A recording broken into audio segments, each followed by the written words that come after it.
Hello dear बच्चा, कैसे हैं आप सभी। आप सभी का स्वागत है आपके अपने YouTube चैनल केमिस्ट्री मैजिक पे। तो बच्चा, हम लोगों ने लास्ट पार्ट के अंदर रेडॉक्स रिएक्शन के अंदर हम लोग बात करने वाले थे बच्चा किसकी, रेडॉक्स रिएक्शन की। तो बच्चा रेडॉक्स रिएक्शन के अंदर लास्ट पार्ट में हमने ऑक्सीडेशन नंबर की डेफिनेशन पढ़ी और हमने ये पढ़ा कि उसके जनरल रूल्स क्या हैं जिसके थ्रू हम ऑक्सीडेशन नंबर कैलकुलेट कर सकते हैं। तो वहां पे हमने लास्ट के अंदर बच्चा एक फॉर्मूला देखा था H2SO5। क्लियर है बच्चा, दैट इज कैरो एसिड। इसमें जब हम रूल्स के अकॉर्डिंग सल्फर का ऑक्सीडेशन नंबर कैलकुलेट करते हैं तो कितना आता है बच्चा, देखिए हाइड्रोजन का ऑक्सीडेशन नंबर होता है +1। हाइड्रोजन कितने टाइम्स है, 2 टाइम्स, तो 2 इंटू +1 प्लस सल्फर का कितना एज्यूम किया बच्चा, x। ऑक्सीजन 5 टाइम्स है तो 5 इंटू -2 इज इक्वल टू 0। तो बच्चा हम यहां पे देखते हैं कि सल्फर का ऑक्सीडेशन नंबर कितना आ रहा है, +8, but that is not possible. क्यों? क्योंकि सल्फर की बच्चा रेंज होती है, सल्फर की रेंज होती है -2 टू +6। सल्फर की रेंज होती है बच्चा -2 टू +6, तो सल्फर का ऑक्सीडेशन नंबर +8 पॉसिबल नहीं है। तो ऐसा क्या हुआ इसकी स्ट्रक्चर में लोचा जिसकी वजह से इसका ऑक्सीडेशन नंबर रेंज से ज्यादा आ रहा है, और एक्चुअली इसका ऑक्सीडेशन नंबर होना क्या चाहिए। तो बच्चा उसके लिए हमें यहां पे सीखना पड़ेगा oxidation number on the basis of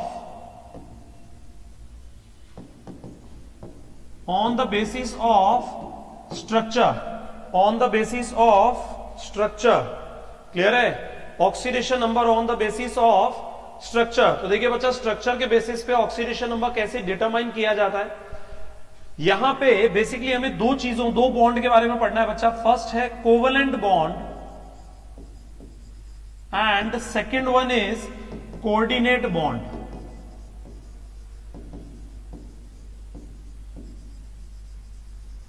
तो देखिए बच्चा, covalent bond and coordinate bond. सबसे पहले हम बात करेंगे कोवलेंट बॉन्ड की। कोवलेंट बॉन्ड क्या होता है बच्चा, जो दोनों एटम के इलेक्ट्रॉन की शेयरिंग से बनता है। फॉर एग्जांपल देखिए यहां पे है, एक है A, दूसरा है बच्चा B। अगर इनके बीच में सिंगल बॉन्ड बन रहा है तो बच्चा उसमें क्या होना चाहिए, एक इलेक्ट्रॉन A का और दूसरा इलेक्ट्रॉन B का, और इनकी शेयरिंग से बनेगा बच्चा क्या, कोवलेंट बॉन्ड। क्लियर है बच्चा। तो each and every bond formed by 2 electrons, इसमें एक इलेक्ट्रॉन A का है, दूसरा इलेक्ट्रॉन किसका है बच्चा, B का। यहां पे देखिए बच्चा, एक वर्ड हम यूज करते हैं इलेक्ट्रोनेगेटिविटी। इलेक्ट्रोनेगेटिविटी का मीनिंग क्या होता है बच्चा, बॉन्डेड इलेक्ट्रॉन को अपनी तरफ अट्रैक्ट करने की पावर। तो जिसकी इलेक्ट्रोनेगेटिविटी ज्यादा उसमें अट्रैक्ट करने की पावर भी ज्यादा। क्लियर है। तो यहां पे देखिए, अगर हम एज्यूम कर लें कि B की इलेक्ट्रोनेगेटिविटी A से ज्यादा है, B is more electronegative then A, it means B के पास अट्रैक्शन की पावर ज्यादा है। तो बच्चा यहां पे देखिए A और B के बीच में कौन सा बॉन्ड है बच्चा, सिंगल बॉन्ड। अगर B की इलेक्ट्रोनेगेटिविटी ज्यादा है तो बच्चा क्या कर रहा है, B इलेक्ट्रॉन को अट्रैक्ट करने की कोशिश करेगा। ऐसा नहीं है कि वो एक इलेक्ट्रॉन को ले जाएगा, बट वो जो इलेक्ट्रॉन डेंसिटी है, जो इलेक्ट्रॉन है, वो उस तरफ शिफ्ट हो जाएगा। किसकी तरफ, जिसकी इलेक्ट्रोनेगेटिविटी ज्यादा है। तो बच्चा इस बॉन्ड में 2 इलेक्ट्रॉन्स है, एक इलेक्ट्रॉन B का है, दूसरा इलेक्ट्रॉन किसका है, A का। तो जिसकी इलेक्ट्रोनेगेटिविटी ज्यादा है वो इसके कितने इलेक्ट्रॉन को अट्रैक्ट कर रहा है बच्चा, 1 इलेक्ट्रॉन को। तो इस पे चार्ज कितना आएगा बच्चा, -1। इसका एक इलेक्ट्रॉन जा रहा है तो बच्चा इस पे कितना आएगा, +1। अगर 2 पर्टिकुलर एटम के बीच में डबल बॉन्ड प्रेजेंट है तो इस डबल बॉन्ड में बच्चा 2 इलेक्ट्रॉन A के और 2 इलेक्ट्रॉन B के। इलेक्ट्रोनेगेटिविटी किसकी ज्यादा है बच्चा, B की। अब B A के कितने इलेक्ट्रॉन को अट्रैक्ट कर रहा है, 2 इलेक्ट्रॉन्स को। तो B पे कितना आएगा बच्चा, -2, और A पे कितना आएगा बच्चा, +2। सिंपल है। अगर इनके बीच में ट्रिपल बॉन्ड है, 3 covalent maximum bond possible between 2 atoms, तो अगर इनके बीच में ट्रिपल बॉन्ड है बच्चा तो इसमें 3 इलेक्ट्रॉन B के और 3 इलेक्ट्रॉन A के।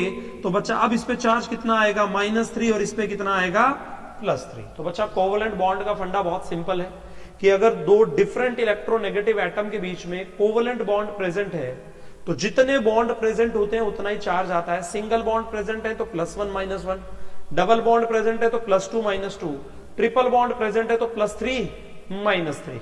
क्लियर है बच्चा। अब यहां पे देखिए पॉजिटिव चार्ज उस पे आएगा जिसकी इलेक्ट्रोनेगेटिविटी कम है, नेगेटिव चार्ज उस पे आएगा बच्चा जिसकी इलेक्ट्रोनेगेटिविटी ज्यादा है। अब मान लीजिए दो ऐसे एटम्स के बीच में कोवेलेंट बॉन्ड सिंगल, डबल या ट्रिपल प्रेजेंट है जिनकी इलेक्ट्रोनेगेटिविटी सेम है। अब उस सेम पावर के साथ इलेक्ट्रॉन को अट्रैक्ट करेंगे तो इलेक्ट्रॉन कहां जाएगा, लेफ्ट या राइट, कहीं भी नहीं। तो इलेक्ट्रॉन बच्चा कहीं भी नहीं जाएगा, इलेक्ट्रॉन किसी भी तरफ अट्रैक्ट नहीं होगा बच्चा। अगर दो इक्वल इलेक्ट्रोनेगेटिव एटम के बीच में कोवेलेंट बॉन्ड प्रेजेंट है तो बच्चा इसकी वजह से इस पे भी चार्ज जीरो और इस पर भी चार्ज जीरो। समझ में आता है, सिंपल है। चलिए अब हम देखते हैं बच्चा कि अगर कोऑर्डिनेट बॉन्ड प्रेजेंट है तो कोऑर्डिनेट बॉन्ड को बच्चा फर्स्ट ऑफ ऑल तो हम रिप्रेजेंट करते हैं एरो से। ये बॉन्ड भी ऑब्वियसली दो इलेक्ट्रॉन से मिलकर बना है, लेकिन यहां पे अलग क्या है, दोनों के दोनों इलेक्ट्रॉन किसी एक ही एटम के हैं। तो जहां से एरो स्टार्ट होता है उसी का बच्चा लोन पेयर ऑफ इलेक्ट्रॉन है। ये शेयर कर रहा है किसके साथ, बी के साथ। तो बच्चा ये दे रहा है, that's why it is known as donor. ये ले रहा है बच्चा, ये एक्सेप्ट कर रहा है, that is why it's known as acceptor. तो बच्चा ए दे रहा है, बी ले रहा है। यहां पे इलेक्ट्रोनेगेटिविटी का रोल बहुत ही ज्यादा बड़ा है। तो देखिए बच्चा फर्स्ट कंडीशन क्या है, फर्स्ट कंडीशन ये है कि B is more electronegative than A. B is more electronegative than A. तो बच्चा बी की अट्रैक्शन पावर ज्यादा है, तो बी अट्रैक्शन इलेक्ट्रॉन को अट्रैक्ट करना चाहता है। और देखिए बॉन्ड जब बन रहा है तो इलेक्ट्रॉन जा भी किसके पास रहे हैं, बी के पास। तो जो चाह रहा था इलेक्ट्रॉन उसी के पास ही जा रहे हैं। तो बच्चा इस पे कितना आ जाएगा, कितने इलेक्ट्रॉन शिफ्ट हो रहे हैं, कितने इलेक्ट्रॉन अट्रैक्ट हो रहे हैं, 2 इलेक्ट्रॉन का हो रहा है बच्चा, इसलिए इस पे -2 और इस पे +2। दूसरी कंडीशन, सेम बॉन्ड है ए और बी के बीच में, लेकिन इस बार इनकी इलेक्ट्रोनेगेटिविटी का रोल अलग है। इस बार इनकी इलेक्ट्रोनेगेटिविटी इक्वल है। कोवेलेंट बॉन्ड में जब इलेक्ट्रोनेगेटिविटी इक्वल थी तो दोनों पे चार्ज कितना कितना आया था बच्चा, 0-0, चाहे सिंगल बॉन्ड हो, चाहे डबल बॉन्ड हो और चाहे ट्रिपल बॉन्ड हो। यहां पे बच्चा देखिए, यहां पे देखिए बच्चा कितना चार्ज, यहां पे देखिए इलेक्ट्रोनेगेटिविटी सेम है तो भी इलेक्ट्रॉन बच्चा शिफ्ट हो रहे हैं ना। इलेक्ट्रॉन क्या हो रहे हैं बच्चा, शिफ्ट हो रहे हैं किस तरफ, बी पे। तो बी पे -2, ए पे +2। तो बच्चा यहां पे मैंने पहले ही बोला था इलेक्ट्रोनेगेटिविटी का रोल इंपॉर्टेंट है। अगर एक्सेप्टर की इलेक्ट्रोनेगेटिविटी ज्यादा है या एक्सेप्टर की इलेक्ट्रोनेगेटिविटी बच्चा डोनर के इक्वल है, उस केस में एक्सेप्टर -2 एंड डोनर +2। अब third and most important condition, वही सेम बॉन्ड है बच्चा ए और बी के बीच में, कोऑर्डिनेट बॉन्ड। अब यहां पे जब हम देखते हैं कंडीशन को तो A is more electronegative than B. अब जो इलेक्ट्रॉन डोनेट कर रहा है उसी की इलेक्ट्रोनेगेटिविटी ज्यादा है, तो फिर वो डोनेट क्यों कर रहा है, कुछ भी रीजन रहा होगा, इसका ऑक्टेट कंप्लीट नहीं होगा तो इसलिए इसके साथ वो क्या कर रहा होगा, इलेक्ट्रॉन पेयर को शेयर कर रहा होगा ताकि उसका भी ऑक्टेट कंप्लीट हो जाए। बट अब इलेक्ट्रोनेगेटिविटी बच्चा किसकी ज्यादा है, ए की। इलेक्ट्रॉन शिफ्ट किस तरफ हो रहा है, बी की तरफ। तो दोनों इफेक्ट एक दूसरे के ऑपोजिट आ रहे हैं। अट्रैक्शन इसका ज्यादा है, इलेक्ट्रॉन इधर जा रहा है। वो एक पुरानी मूवी का गाना याद आता है, तू प्यार है किसी और का, तुझे चाहता कोई और है। तो बच्चा प्यार है इसका, ले गया कोई और है, ले कौन गया, बी। तो इस केस में बच्चा यहां भी 0 और यहां भी 0। बात समझ में आती है बच्चा, बात समझ में आती है बच्चा। ए पर भी 0 और बी पर भी 0, क्योंकि दोनों इफेक्ट एक दूसरे को ऑपोजिट है। अट्रैक्शन इसका ज्यादा है, इलेक्ट्रॉन इस तरफ शिफ्ट हो रहे हैं, तो इस वजह से बच्चा इस पे भी चार्ज 0 और इस पर भी चार्ज 0। समझ में आता है बच्चा, covalent bond and coordinate bond. Clear है, क्लियर है बच्चा। अब आगे देखिए, ये चीजें हमने क्यों पढ़ी बच्चा, ये बहुत सारी स्ट्रक्चर्स अगर हमें पता हो तो वहां स्ट्रक्चर के बेसिस पे ऑक्सीडेशन नंबर कैलकुलेट किया जाता है। जैसे अभी अभी हमने पढ़ा H2SO5, मैंने आपको बताया कि इसे क्या कहते हैं बच्चा, Caro acid. Caro acid, clear है, इसे कैरो एसिड कहा जाता है बच्चा। जब रूल्स के अकॉर्डिंग कैलकुलेट किया तो सल्फर का ऑक्सीडेशन नंबर कितना आ रहा है, +8, बट दैट्स नॉट पॉसिबल। तो इसकी स्ट्रक्चर बना के देखनी पड़ेगी बच्चा। तो जब इसकी स्ट्रक्चर बनाते हैं तो देखिए ये है इसकी structure,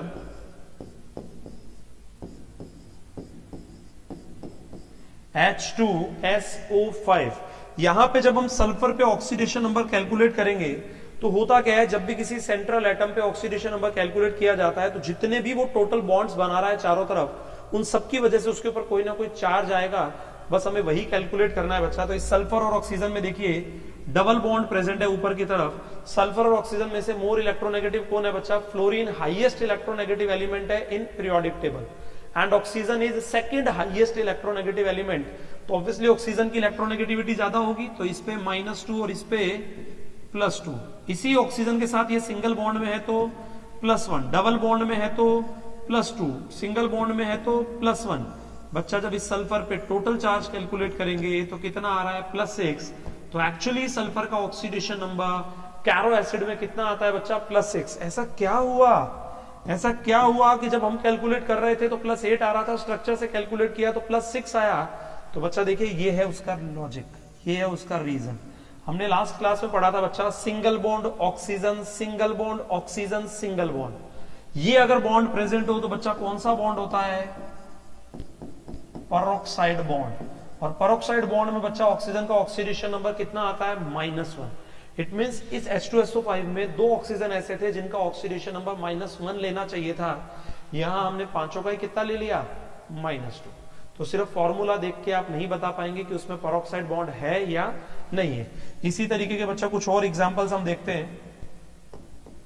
H2S2O8 that is martial acid.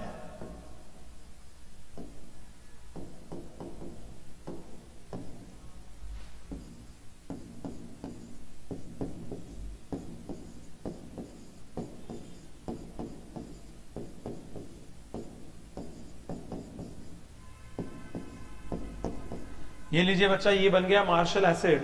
इसमें भी जब आप फॉर्मूले से कैलकुलेट करने की कोशिश करेंगे तो +7 आएगा, बट +7 पॉसिबल नहीं है बिकॉज मैक्सिमम रेंज से बाहर तो पॉसिबल ही नहीं है ना ऑक्सीडेशन नंबर। तो यहां सल्फर का ऑक्सीडेशन नंबर कैलकुलेट करेंगे बच्चा सेम उसी तरीके से, double bond single bond, double bond single bond. तो देखिए कितना कितना आ रहा है +6। यहां पे भी सेम लोचा है बच्चा। ये कौन सा बॉन्ड है, पेरोक्साइड बॉन्ड। क्लियर है, बात समझ में आ रही है बच्चा। That is known as Marshall acid. मैं आपको नेम इसलिए लिखवा रहा हूं क्योंकि एक बार नीट के अंदर एज इट इज क्वेश्चन आ चुका है कि what is the oxidation number of sulphur in Caro acid and Marshall acid. तो बच्चा you have to know this about this. तो बच्चा अब देखिए नेक्स्ट, नेक्स्ट आता है बच्चा एक CrO5। ये मैं आपको वो स्ट्रक्चर्स बताता हूं जो जनरली पूछी जाती है। CrO5 में अगेन अगर हम सिंपल रूल से अकॉर्डिंग कैलकुलेट करें तो क्रोमियम का ऑक्सीडेशन नंबर +10 आ रहा है, but that is not possible because हमने लिखा हुआ है क्रोमियम का मैक्सिमम ऑक्सीडेशन नंबर +6 हो सकता है, तो +10 पॉसिबल नहीं है बच्चा। That is also known as blue perchromate. और बच्चा जो इसकी स्ट्रक्चर होती है that is butterfly like structure, butterfly like structure.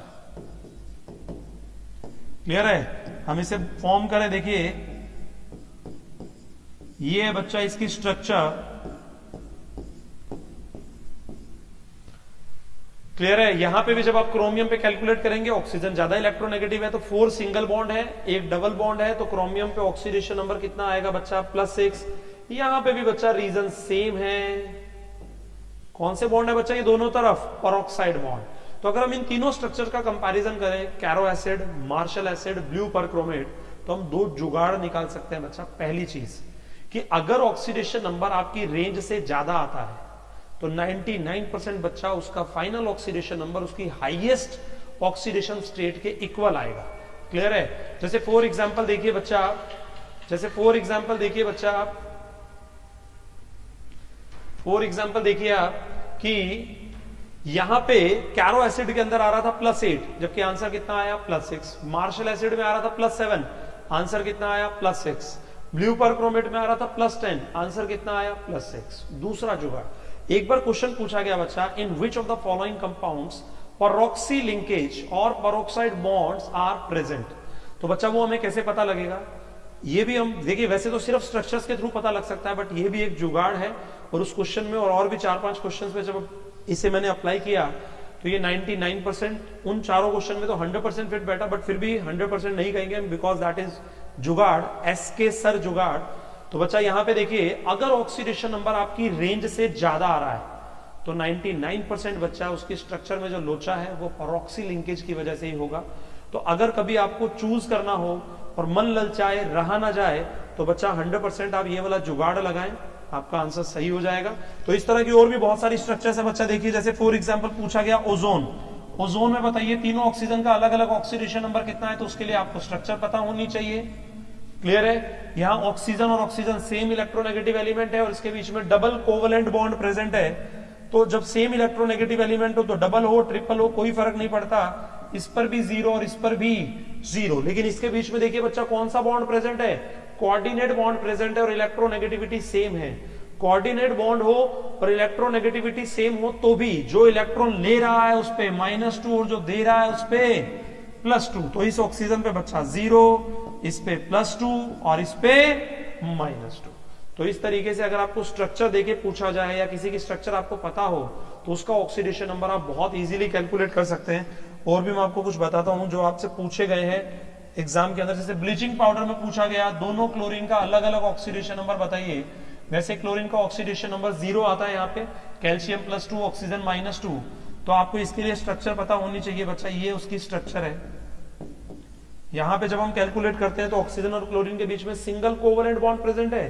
तो सिंगल कोवेलेंट बॉन्ड की वजह से बच्चा जिसकी इलेक्ट्रोनेगेटिविटी ज्यादा उस पे -1, जिसकी कम उस पे +1। यहां पे अगर आप देखेंगे तो ये मेटल है, इस पे बच्चा +1 और इस पे -1। तो एक क्लोरीन +1 एक क्लोरीन -1, टोटल कितना आ गया बच्चा 0। तो इस तरीके से आपसे कुछ भी पूछा जा सकता है। तो बच्चा प्रैक्टिस के लिए मैं आपको कुछ क्वेश्चंस दे देता हूं, आप खुद प्रैक्टिस करिएगा बच्चा और आंसर कमेंट बॉक्स में दीजिएगा।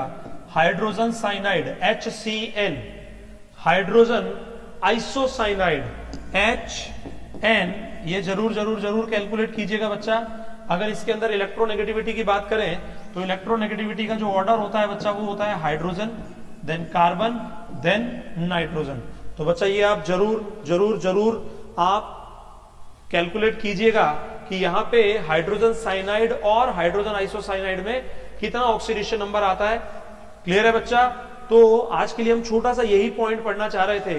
रेगुलर बच्चा साहब आपको वीडियोस मिलते रहेंगे, जैसे अभी हमने इसके बारे में पढ़ लिया, इसके बाद हम रेडॉक्स के अंदर आगे फर्दर चीजें पढ़ेंगे कि ऑक्सीडेशन नंबर के एप्लीकेशंस क्या हैं, या बैलेंसिंग कैसे की जाती है, या इक्विवेलेंट वेट में कैसे हम इसे यूज करते हैं, वैलेंसी फैक्टर क्या होता है रेडॉक्स रिएक्शंस का, वो सारी की सारी चीजें बच्चा हम 1 बाय 1 पढ़ेंगे। तो इसे अच्छे से बच्चा देखिएगा, कोई भी डाउट हो तो कमेंट सेक्शन में पूछिएगा। और अगर आपको ये वीडियो पसंद आया तो बच्चा लाइक एंड सब्सक्राइब कीजिएगा। Thank you so much.